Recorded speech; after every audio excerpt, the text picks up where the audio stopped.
Do you identify as Muslim? No, first, yeah, I do.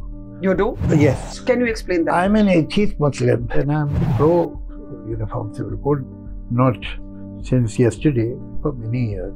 But what is happening on the name of uniform civil code is absurd. One of your most brilliant public addresses, and I urge everybody to listen to it, उसपे YouTube पे है वो address, is your busting this myth कि Urdu is the language of Muslims and Hindi is the language of Hindus. Which Hindus? Tamilians.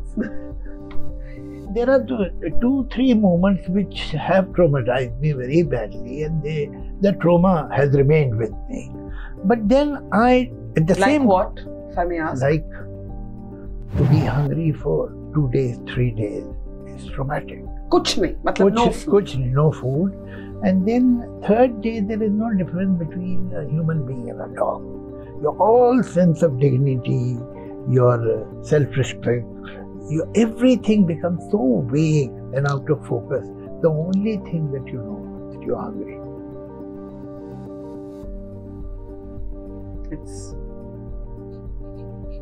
I'm sorry, I didn't mean to upset you. No.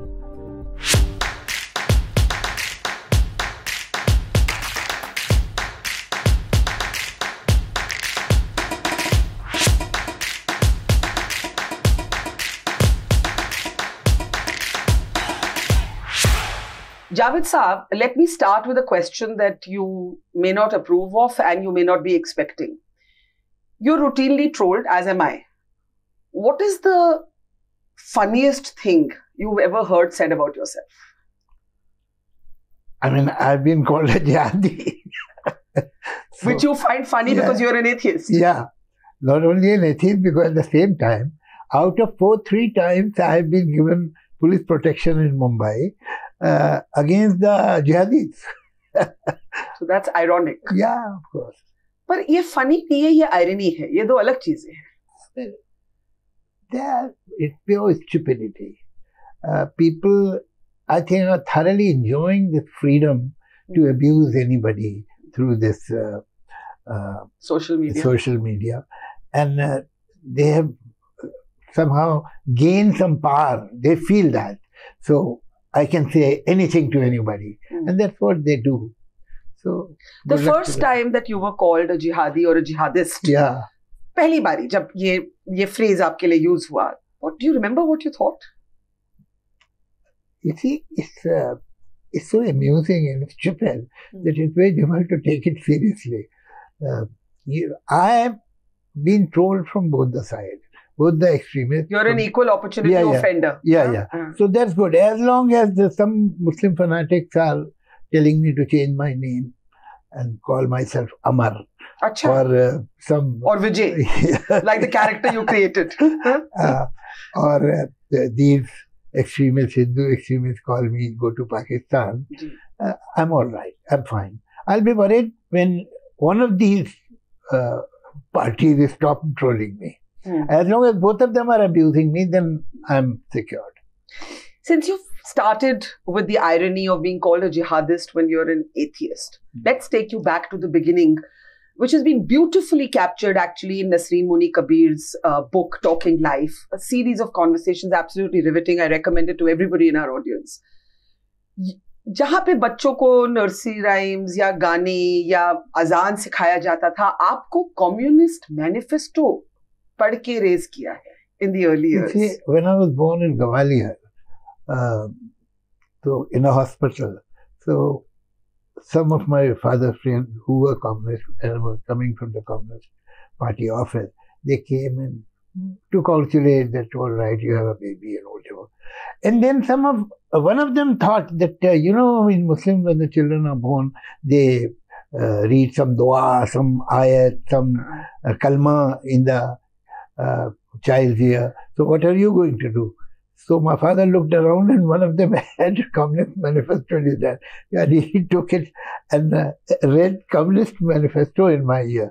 So that was the beginning. In a home in Bhopal, when I was perhaps 3 or 4 years old, there was a huge portrait of Stalin.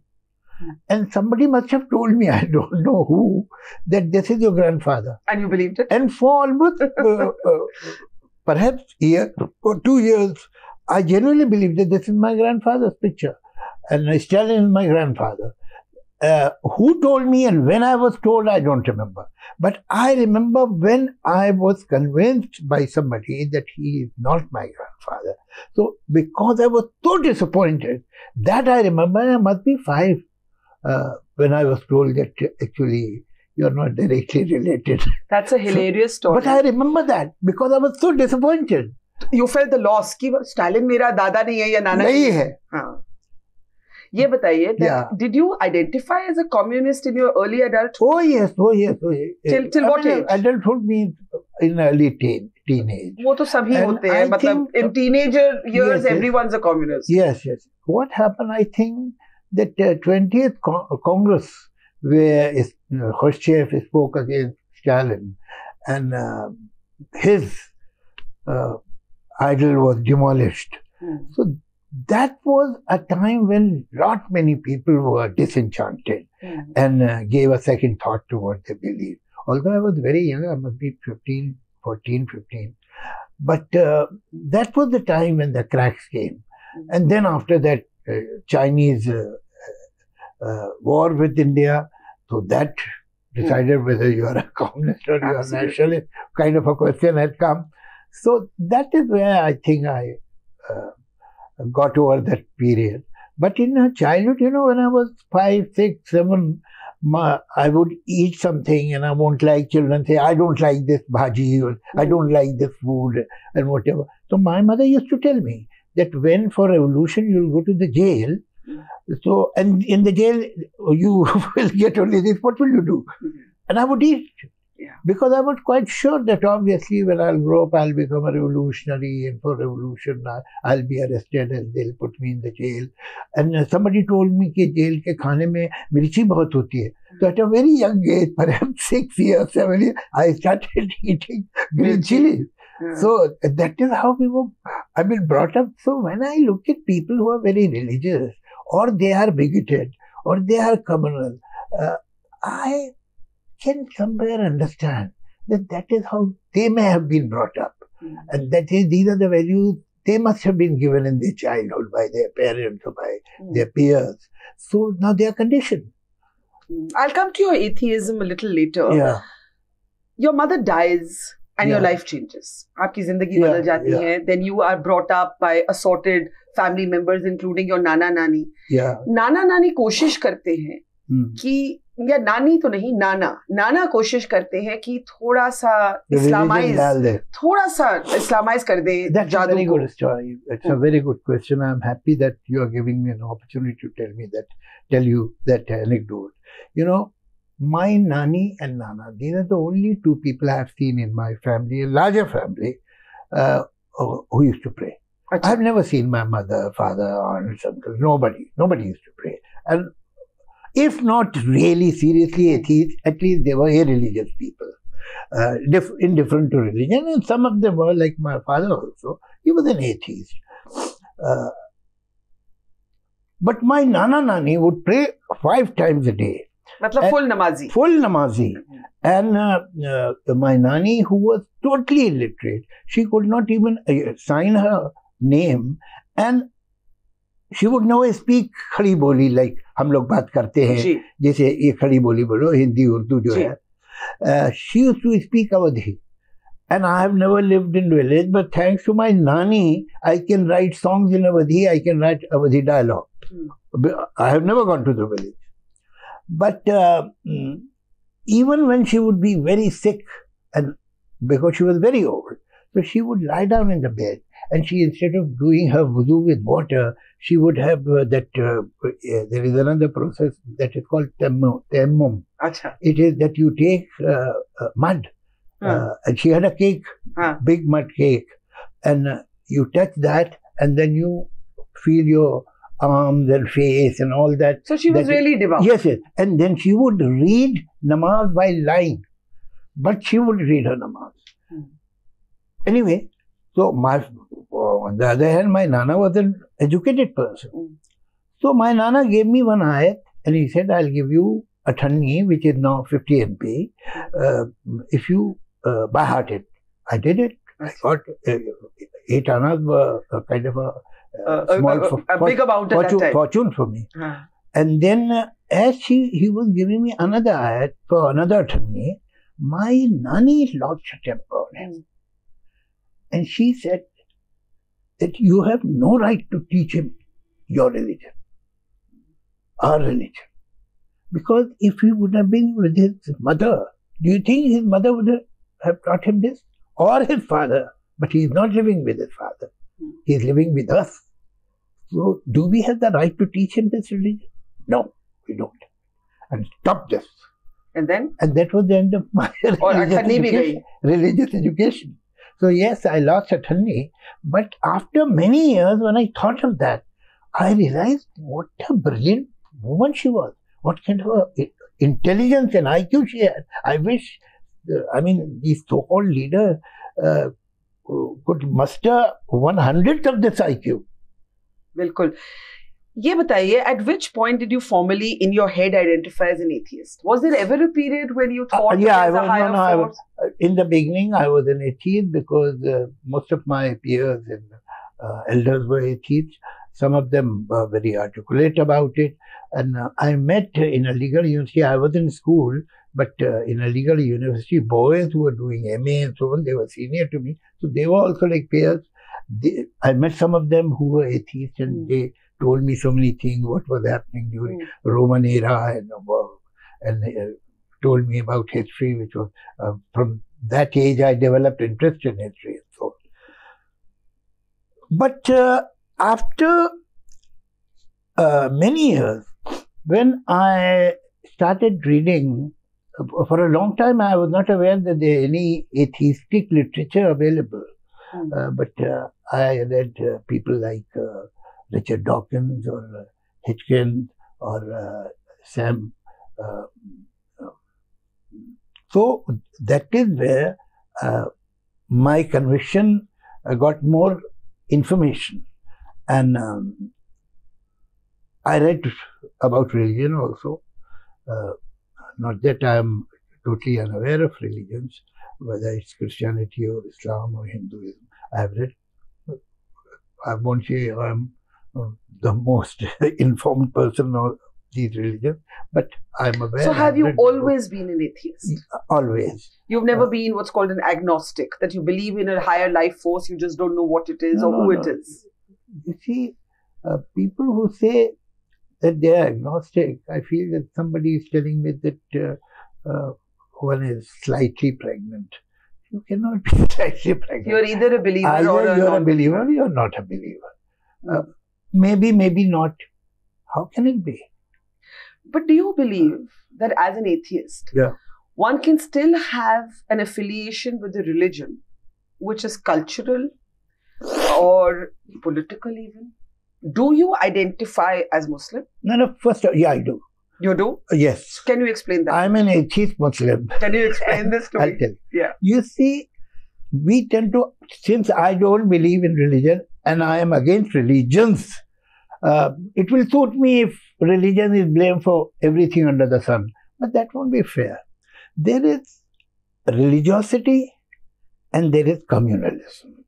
Communalism is not based on religion. You can be an atheist and communal.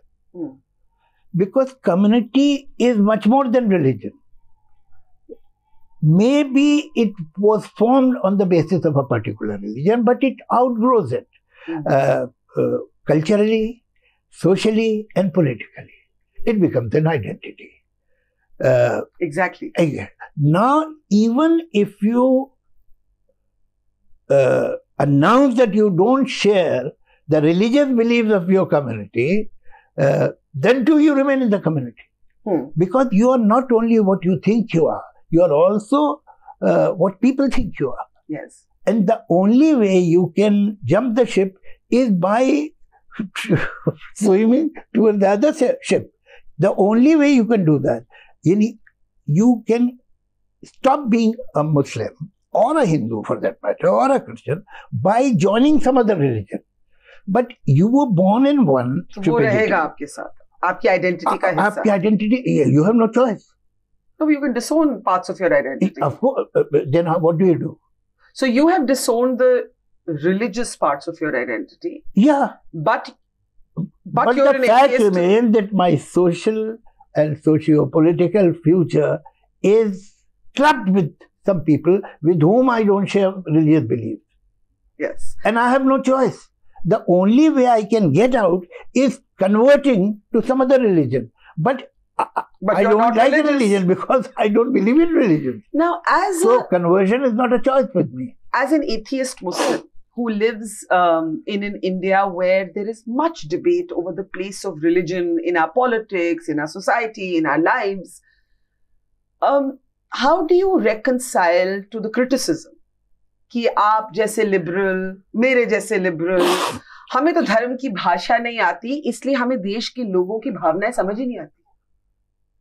नहीं, हमें भावनाएं बिल्कुल समझ में आती हैं. The fact ये है कि most of the people are religious all over the world, even today, and there are many who are not. I think today the atheists are where gay people were some 50, 60 years ago. So they have vacated the space. So you mean the atheists are the new marginalized? Closet. They have vacated the atheists are in the closet. Now the atheists are in the closet. There are so many people who don't believe in anything, but because of the family, because of the parents, because of the peers, because of the society, they don't have the courage to say so. And in every community, there are a lot of people, when they meet you alone, they tell you that, sir, I also don't believe it and I think it's all rubbish, but kya bolenge? Now, if there is puja at home or there is some religious ritual, I have to sit there. But don't you think many things are cultural? Like there are things that we do which have a religious connotation, but we do them as an imbibing of the culture that we are surrounded by. You know, we celebrate Christmas, Diwali, Eid, Gurpurb, because we have grown up eating great food, wearing good clothes, having a party. We enjoy, Shabana and I celebrate all the major festivals like Eid, like Holi, like Diwali, like Christmas. We celebrate that because I think these are not only religious festivals, they are social festivals. Exactly. Actually, if you go into history and anthropology, you will know that to begin with, these festivals did not belong to religion. But religion, if they go into the history of religion takes over social festivals to make itself more attractive and acceptable. No, but some of them have religious stories. Christmas does, does. The roots of the festival are religious. No, it's not true. Really? The fact is that, what was his name? Constantine. He was a Roman king who became a Christian after 400 years of Christianity. And because of some serious political problems. And then he ordered that everybody, that is how it used to be, even in India, if the Raja would convert, he would tell from today, everybody is from that religion which I have accepted. It has happened in India also many times. So he said that from tomorrow, every Roman will be Christian. So, I mean, his advisor said, sir, wonderful, and they will become, obviously, if you are saying it. But the problem is that from 17 December to 25th December, we have great pagan festival. And the main day is 25th. So, if the whole city celebrates it. So, if it is stopped, they will be very disappointed. But if they become Christian, how will they do it?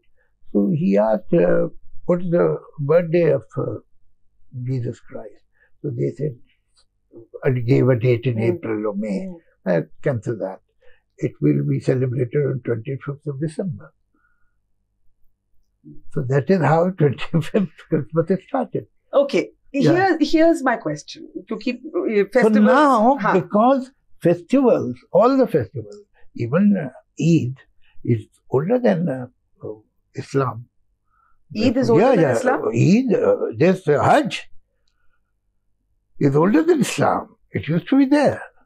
Interesting. I didn't know. And actually, when there was an understanding between the Makkah people and the Muslims, so one of the conditions of the Makkah people that Hajj will not stop. So they adopted it. So these festivals, the Holi, Diwali, actually are the festivals of seasons, festival of farmers.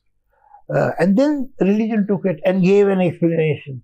So because, I mean, if you deny this festival, religion will become less attractive.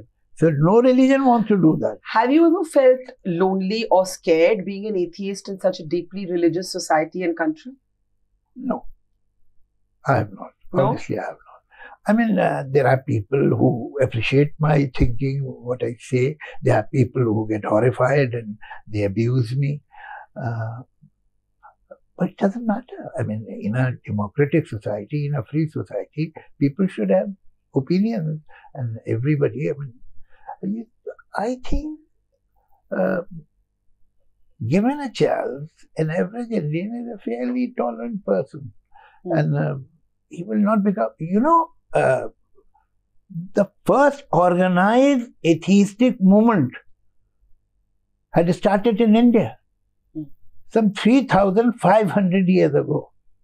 There were people that was called Charvakya, and Brahaspati was one of the major philosophers of that, who wrote 3,500 years ago that there is no kind of life after death. Death means the end. There is no supreme power that is controlling this universe. It's random. And there is no reincarnation. It's all rubbish. You are born like any other living being and you die, and that is the end. I mean, it's quite dire to think about it, but as you say, you live with that rationalism that you embrace. Yeah. What about the debates around whether religion is a public matter? Because see, in a country which is so believing, जहाँ पे religion और social festivals or culture का intersection है, ये untidy overlaps है. Let's pick up a recent example. There's a horrifying video, I don't know if you've seen it, of a group of Muslims offering namaz on the street side in the national capital. और उनको हटाया जा रहा है कि भाई आप यहाँ सड़क रोक रहे हैं. But a policeman comes and he kicks two of the men who are offering namaz. I saw the video and I was very disturbed, and I said that this policeman should be punished, and I was glad to know that he had been suspended.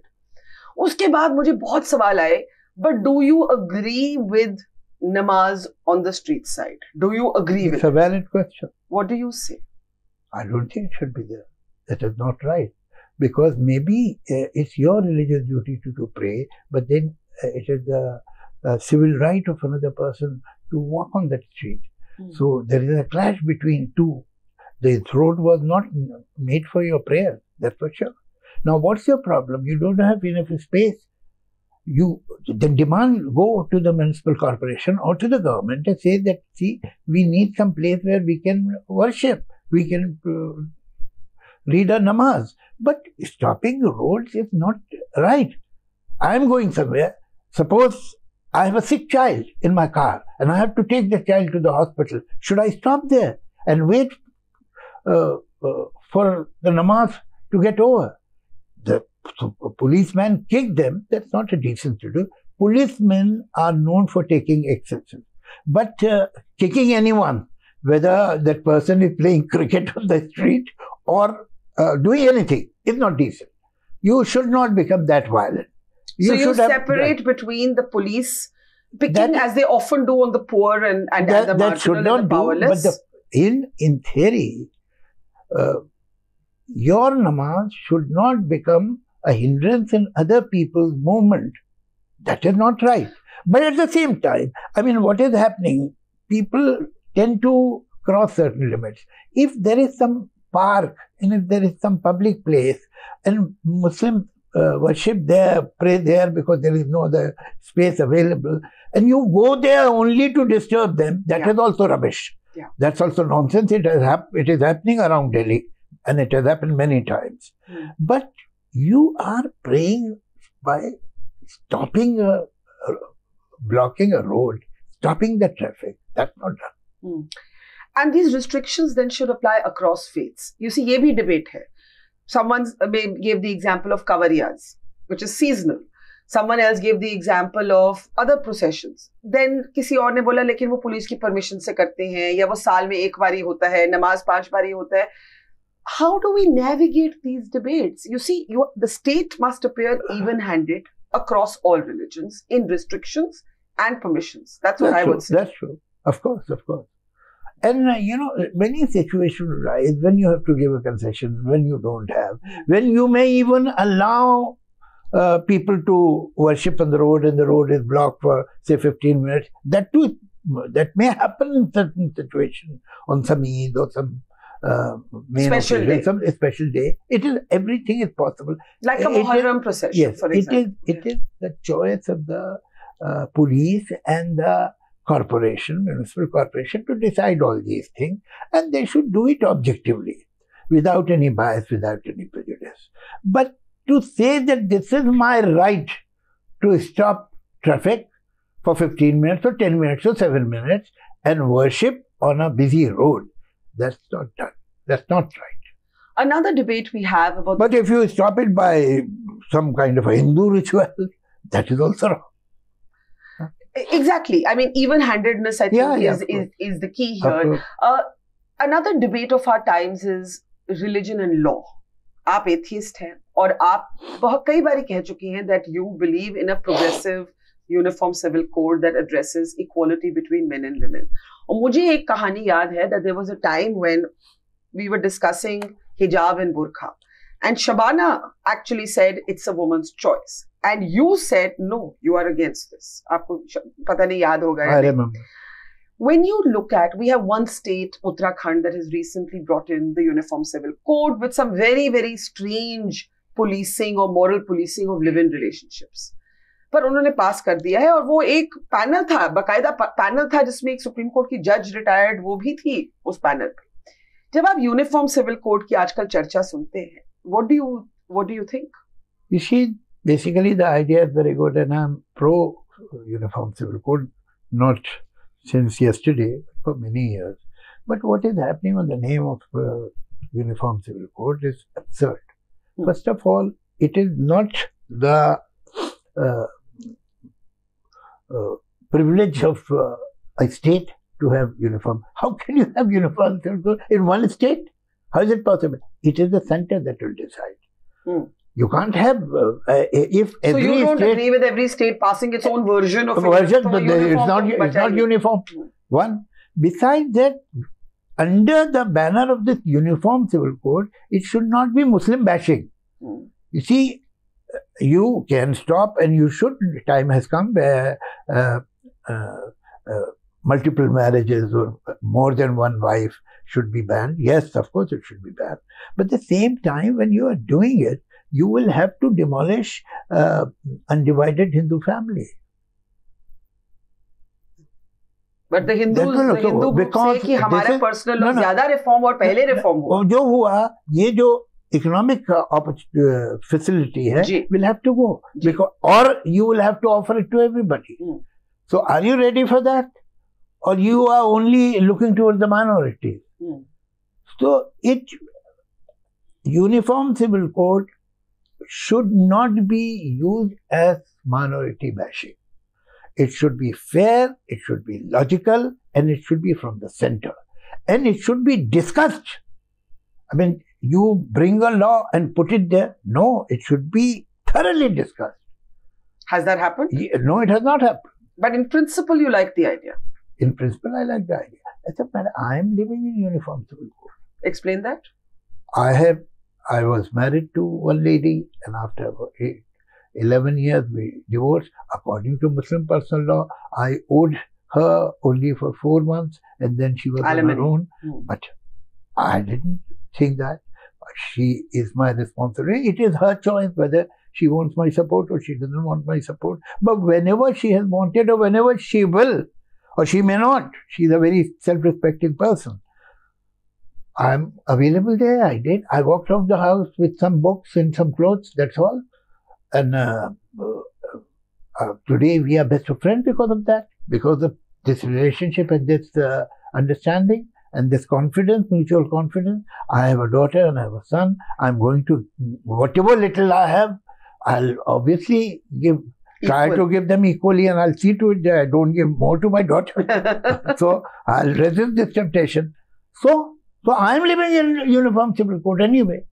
I want to ask people who talk of Uniform Civil Code, have you given half of your property to your daughter. Yeah. If you have not, shut up. Just shut up. The only thing they envy, actually they don't dislike or condemn, they envy that Muslims have the right to have 4 wives and we don't have. Is this the reason to have a uniform civil code? It means you should also be allowed. Then you'll be happy. And the fact is that illegally you are doing it.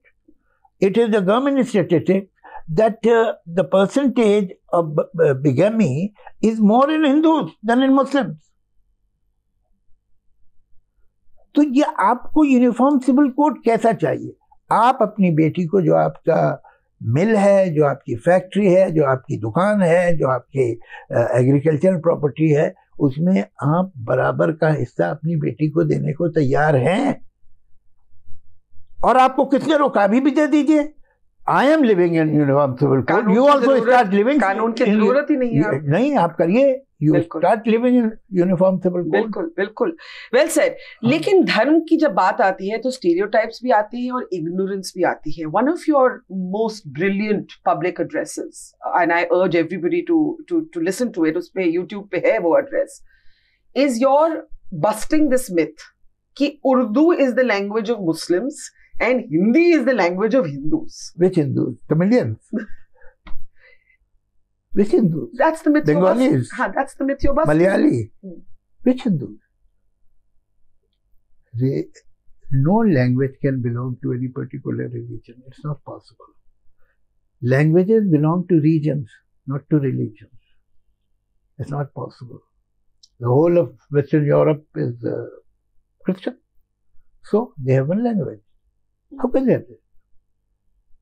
Punjab has Punjabi, Bengal has Bengali, Kerala has Malayali. Everybody speaks there. Tamil has Tamil language. Now the Muslims of Malayalam, of Kerala, or Kerala, they don't speak Urdu. They speak Malayali. One of the biggest writers, Bashir, or in Bengali, you had Qazi Nazrul Islam, one of the biggest poet of Bengali. Yeah. He used to write in Bengali. So, I mean, how can language belong to a religion? In Delhi, in 70s, people used to tell about their father, now they tell about their grandfather. That हमारे तो grandfather जी थे ना जी, वो तो आखिरी time तक उर्दू का ही अखबार पढ़ते थे। तो सही पढ़ते थे। तो ये बदला कैसे और क्यों बदला? ये देखिए, इसमें दोनों साइड्स का प्रॉब्लम है। इसमें साइड्स दोनों हैं कौन? दोनों साइड, जो मुस्लिम एक्सट्रीमिस्ट थे, फंडामेंटलिस्ट थे, and people who are preaching two nation theory, whether Hindu bigots or Muslim bigots. This two-nation theory is illogical and wrong and fake. Now, when you propagate two-nation theory, so you prepare two versions of history. One, the Muslim version, another Hindu version. You divide everything. You can divide land. But how do you divide a language which was the living proof that two-nation theory is wrong? Urdu is such a perfect amalgamation of what perhaps someday the Muslims who came to India brought with them and what India had to offer to them. And this is a perfect, so one of the names of this language is Rekhta. Rekhta means hybrid. Rekhta, hybrid. So this is a hybrid language. It is ultimately what is language. Language is not its script. Punjabi is written in Gurmukhi, it is written in Devanagari, it is, remember, in Urdu script also. But it remains Punjabi. When you see film posters, the title is in Hindi but written in Roman. But it remains Hindi. Actually, English doesn't have original script. It is Roman. So, French, German, English, all of them are Roman because of the script? No, they are not. It means the script is not the language. So what is the language?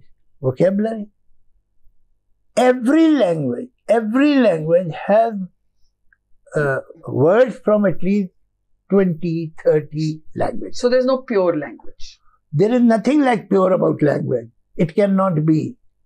Do you worry about the future? I know when you see the crowds at Rektha, the wonderful festival at which you often speak, and you refer to Rektha meaning hybrid, तो लगता नहीं ultimately the language is grammar.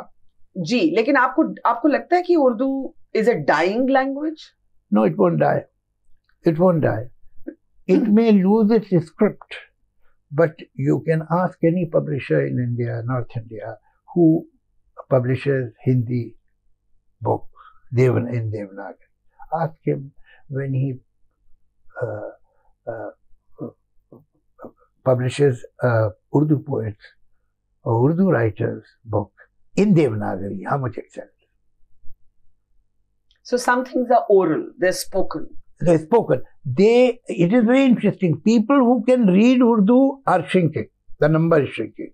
People who are interested in Urdu, the number is increasing by the day. It's like Punjabi. I am Punjabi. Gurmukhi likhna shayad bahut kam logon ko aata hai in our generation. But bolna, it's there in our music, it's there in your spoken speech. So that's how it is. So Urdu is extremely popular, but in Devanagari.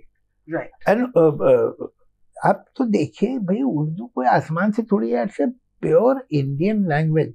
Where it is spoken, except for India and Pakistan. Pakistan, which was a part of India yesterday. Yeah.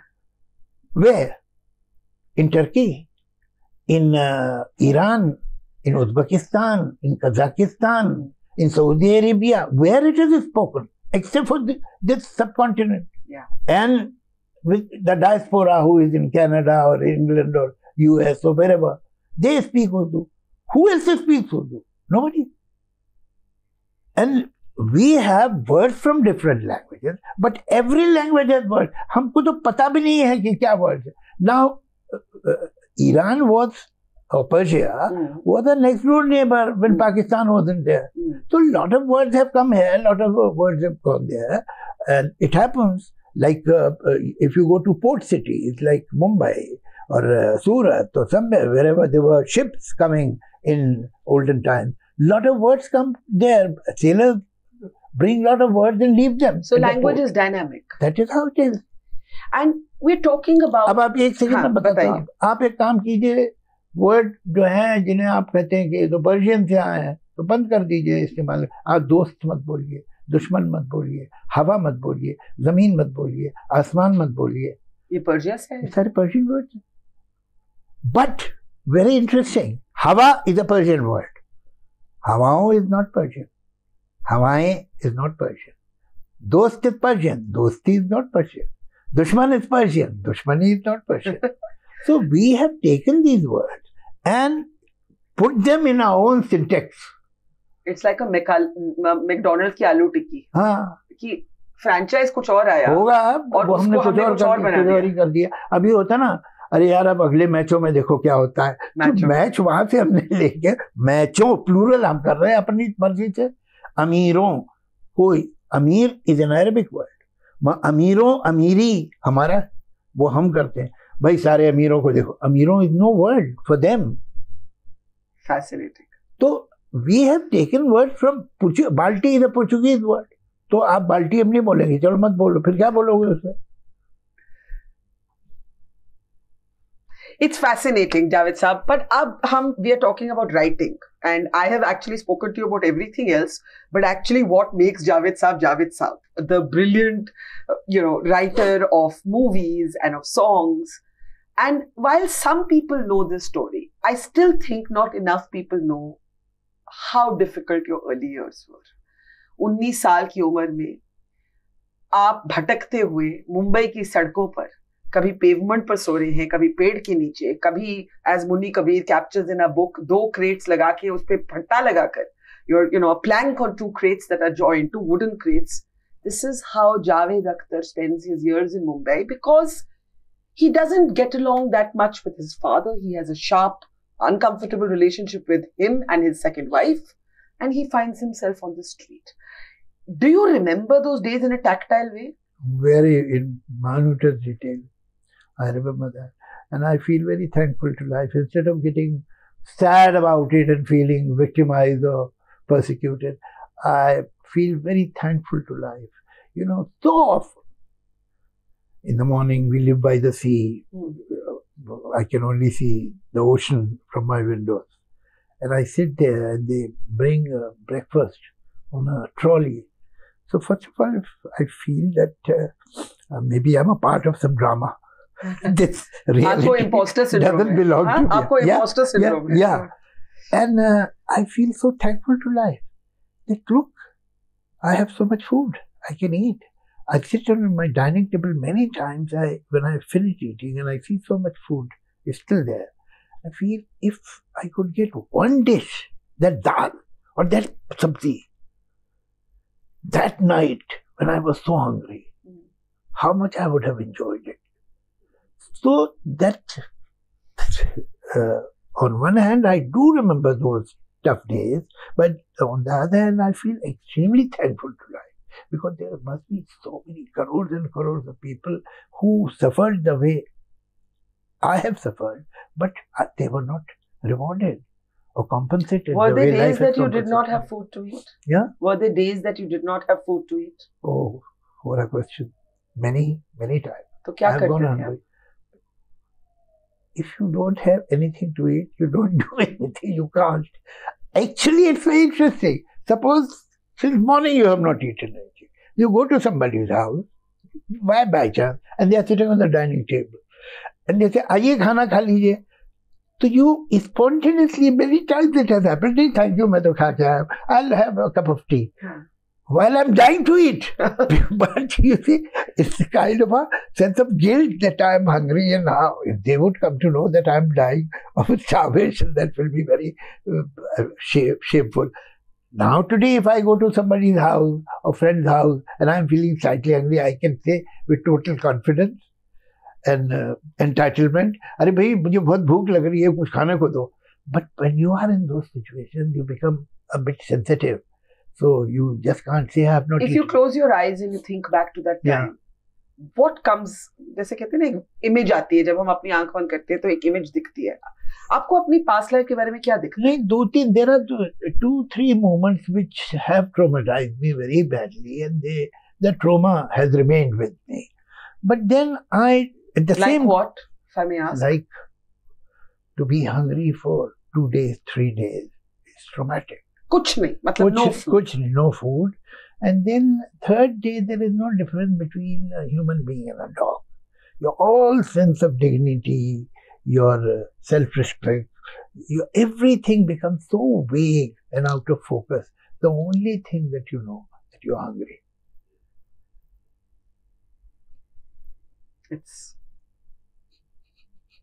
I'm sorry, I didn't mean to upset you. Doesn't matter.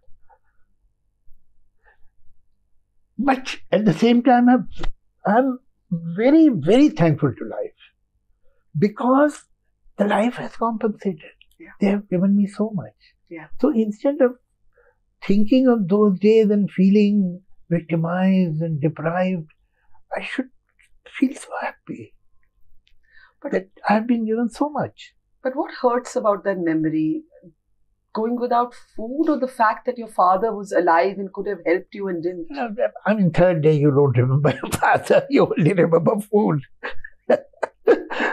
So, yeah. That complicated relationship with your father. Yeah. आज regret है? अभी regret क्या, देखिए, life is a package and you can't pick and choose.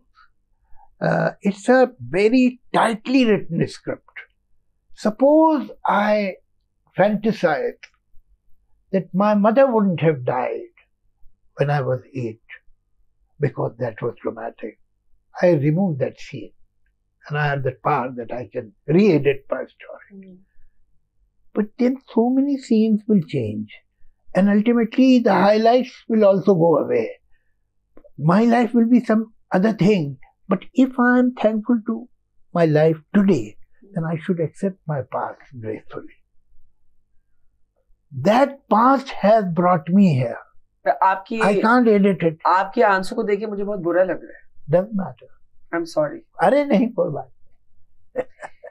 Do you trace your alcoholism, जो 10 साल तक रहा आपकी addiction? ज़्यादा. अच्छा, ज़्यादा? Yeah. कितने साल? I started drinking when I was 20, 21 and left when I was perhaps 42, 43. So almost 2 decades? Yeah. And when you say you were drinking, how much would you drink every day? When I could afford, I used to drink almost a bottle every night. Do you trace that addiction and that dependency back to those difficult years? जब होता है ना कई बारी और I think there were multiple reasons. Multiple reasons. You know, it's very common in Urdu poets to be big drunkards and becoming alcoholics because some kind of a tradition, somehow they believe that if I am a poet, if I am an artist, I should be a careless person and I should drink. And if I'm drinking, it means I'm a creative. Romanticism of the vagabond. Yes. So I think I had those wrong values on one hand. On the other side, what was disastrous, that my tehzeeb, which I learned in Lucknow, that culture never allowed me to use 4-letter words or to be harsh or to be rude to people. So all my bitterness was compressed inside me and controlled because of my culture. But when I would drink, those barriers will break and I'll become a very nasty man. And I used to use foul language and so on. So I used to become another person. Can I get some tissue paper? Ji, please, we have made you cry. अब आपको tissue paper तो हमें देना चाहिए. माफी. नहीं, please. कैसी बात कर रहे हैं आप? It's my stupidity. नहीं क्यों? रोना अच्छी चीज होती है वैसे. कभी-कभी रोना अच्छी चीज होती है. हाँ. मैं तो बहुत आसानी से रोता हूँ. मैं भी. चलिए फिर. इकट्ठे रोएंगे. अभी क्या है 2-3 महीने बाद. अच्छा, ये बताइए, आप बता रहे थे that you said you became a different person with. Yeah, and it was unhealthy, and it was irrational, and it was, causing a lot of problems to many people. My drinking. It impacted your marriage to honey? Oh yes, I'm sure that if I would have been a sober person and if I had been more responsible, perhaps the story would have been different. This is a part of that failed relationship with a wonderful person.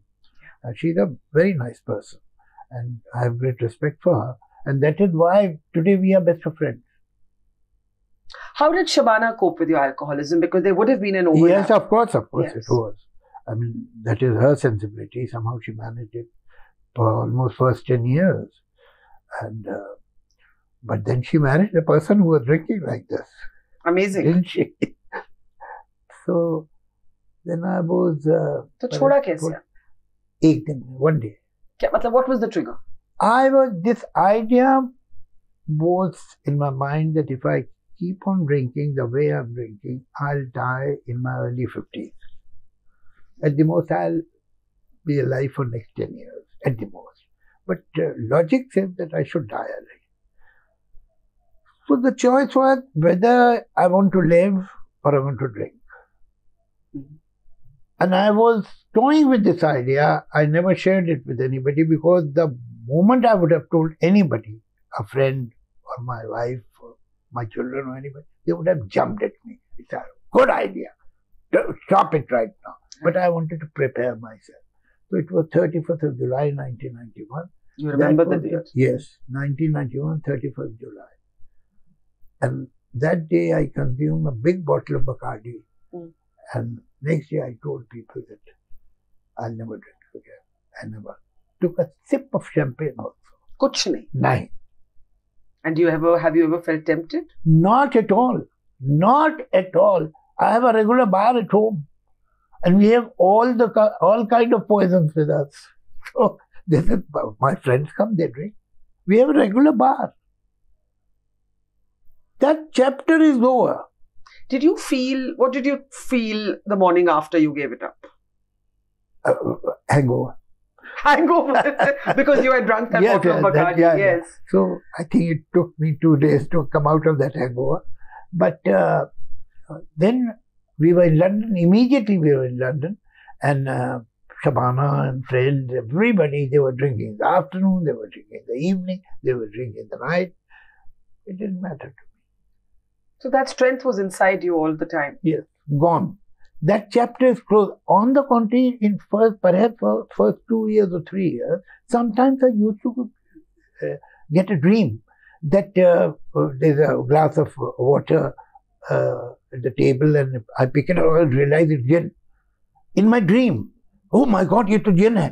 तो ये कि कहीं मैं गलती से ना P जाऊं, was a fear inside me. तो अब तो नहीं होता ऐसा. Now it's gone. You're a strong, brilliant, talented man married to a strong, brilliant, talented woman. Has that been easy for you as a man, an Indian man? आखिर में तो अब Indian man ही है. You have that conditioning. Has it been easy to accept a feminist relationship? I don't have that much of condition, first of all. I'll tell you, because all my mother and my aunts and my senior cousins, all of them were working women. All of them were teaching in universities and colleges, doing their PhD, going to England to study, and so on and so forth. So I have not seen submissive women, and I have not been brought up among submissive women. वो मैंने देखी ही नहीं, ये सब powerful औरतें थी. Another thing, I have in my whole childhood and early, I have never seen a husband talking rudely to the wife. Never. I had no idea when I was 20 years old that there is something like domestic violence. Because in Lucknow and then I was in Aligarh, I didn't know these things. हमारे around भी नहीं था कि नहीं कि हमारे घर में नहीं है. जो बाकी लोग थे हमने कभी सुनी नहीं थी बात, सुनी ही नहीं थी. तो आप दोनों के झगड़े किस बात पे होते हैं? अब भाई देखिए, she is a very strong person. वो कोई ऐसी थोड़ी है मोम की बनी हुई कि ऐसे मोड़ दो तैसे मुड़ जाएगी, वैसे मोड़ दो मुड़े. तो झगड़े तो होंगे ही, और क्यों नहीं होंगे? अगर नहीं होंगे तो अननेचुरल है. If two people who are, let me say, opinionated, they which will is have, an understatement. They will have differences. Absolutely. They will have. अभी मतलब we are making a घर in Juhu, and it's almost 2 years that it is being made. So thankfully we had 2 extra flats in the same building. So we are living in those 2 small flats, and the house on the 7th floor, which is the whole floor is ours, is being made since last almost 2 years. I mean, उसमें मतलब this house could cost our marriage any day. तो हर चीज bend होता है. अच्छा, उसमें कोई major नहीं है, कोई स्केल तो है नहीं, कोई उसमें वेइंग मशीन नहीं है कि यहाँ पर ये रखा ठीक लगेगा कि वो सोफा ठीक लगेगा. तो वो हो जाता है इस पे भी, मगर ये कि ultimately we don't carry on. Don't carry on fighting. Not at all. उसका कोई सेकेंड एपिसोड नहीं होता है. स्टोरी वही खत्म हो गई. अगर मेरा और शबाना का एक अनप्लेजेंट झगड़ा हो जाए, और जो होता है कई बार, लेकिन 1 घंटे बाद जब मैं दूसरे कमरे से इस कमरे में आता हूँ, या वो उधर जाती है जहाँ मैं था, तो क्या होता है, क्या हम लोग हो जाता है ऐसे skirmishes. But after that, after half an hour, after 1 hour, when we meet again, maybe we are in the different room. When we meet, no reference of that, and we'll talk normally. That's great. But एक तरफ ये है आपकी feminist love, और दूसरी तरफ आजकल जो पिक्चरें सुपर हिट है, उनमें दिखाया जाता है that a woman is licking someone's shoes, a man is rationalizing the slapping his wife, और आपने उस पे कमेंट भी किया है. I'm talking of course about Animal, और वो इतने नाराज हो गए, उन्होंने कहा आप जावेद साहब आपको तो कुछ आता ही नहीं, आपकी तो पूरी आर्ट ही फेक है, फॉल्स है. हाँ, वो तो है, सही कह रहा हूँ. The fact that this movie is a super hit, what does it make you feel to be as? पहले तो मैं एक बात बताऊँ आपको, मैंने तो उस पे ऑब्जेक्शन ही नहीं लिया. He totally misunderstood. You didn't name Animal in your speech. No. I'll take it. All right, I'll take the name Animal. Obviously, I was talking about that particular film. I have not seen it. I've only heard certain things, but I will not see it. But I was not criticizing the filmmaker at all. I think in a democratic society, he has all the right to make one animal and many animals. He has right to make them. I was concerned about the audience, not about the filmmaker. He has the right to make any kind of film. As a matter of fact, I believe that people should have the right to make porn also. Give it XXX And it should be released strictly for adults. And people who are fond of watching porn, let them go and watch it. मैं उस पर मुझे objection नहीं है कि उसने film क्यों बनाई है. He has the right to make it. Isn't the problem that you can't valorize this behavior on screen? You can, of course, have a character who does it. You can't valorize it. No, you do it. You valorize it. You have the right. You can. Constitution of India allows him to do that. What is frightening and what is matter of concern is that crores and crores of people are appreciating it. ये तो क्या 10-12 लोग हैं, चलो 10-12 लोग ऐसे chauvinistic हैं, होंगे. How does it matter? What matters is that people are appreciating it. So I had not said a word against him or that particular film. I was only concerned about the audience. कि ये आप कैसे ये चीजें पसंद करते हैं. एक, when he retaliated or his team, it was extremely flattering. I mean, I was so honored because my career is of 53 years. In 53 years, he could not find one film, one script, one scene, one dialogue that he could say that, see, you have written this. And you are talking about my film. 53 years. He could not find a line. One song. No. So he had to go to my son's office and find a TV serial which is neither acted by Farhan nor directed by or written by him. But his company has produced. Nowadays these big companies like Excel are producing a lot of things. So one of them was this. He mentioned that. It flattered me to no end. कि आपकी मेरा body of work में कोई sexism नहीं मिल पाया. कहीं नहीं मिला तुम्हें. ढूंढो कुछ तो कहीं से तो मिलेगा. 53 years में तुम्हें एक लाइन नहीं निकाल पाए. What a shame. Well done, Javed sir. Javed sir, why did you fall out with Salim Khan? How did the partnership that gave us Vijay, that gave us our formative, मेरी generation के लिए तो formative cinema वही था.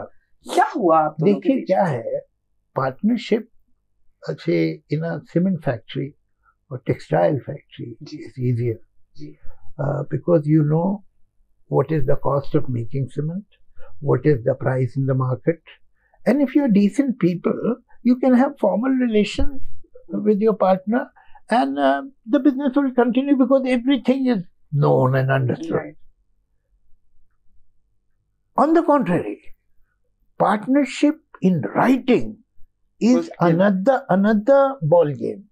See, you don't have a scale where you will measure the scene. You don't have a weighing machine on which you can put the scene and decide what is the weightage.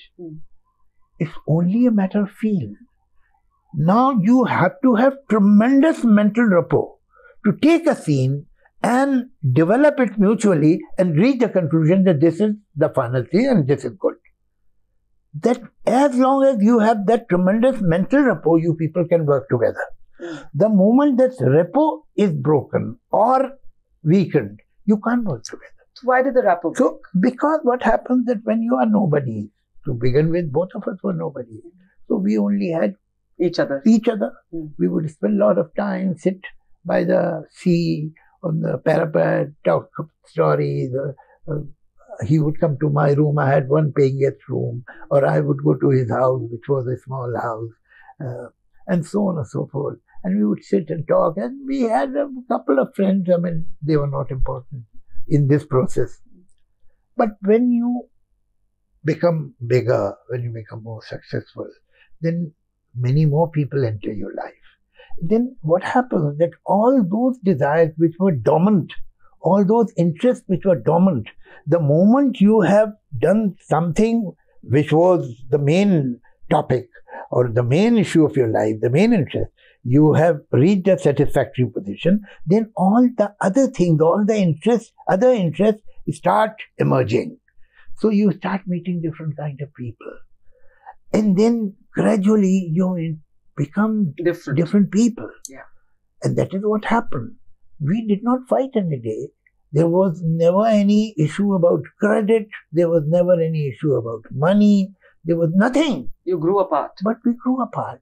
And one realized that that relationship is no longer there. Now we don't sit together in the evening. Yeah. We have our own set of friends. Yeah. So that gradually that happened and it weakened. Yeah. And it was reflecting on our work also.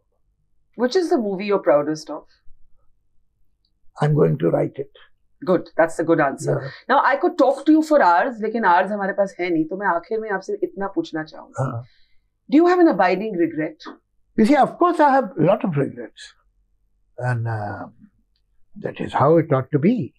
Because with age, you grow more mature, hopefully wiser. And when you look back, then you realize that you had not handled that properly, or you were unfair in this matter, and you were insensitive at that stage. I mean, I feel surprised when sometimes people say, I have no regrets in my life. So it means time has not made you wiser. That's about all.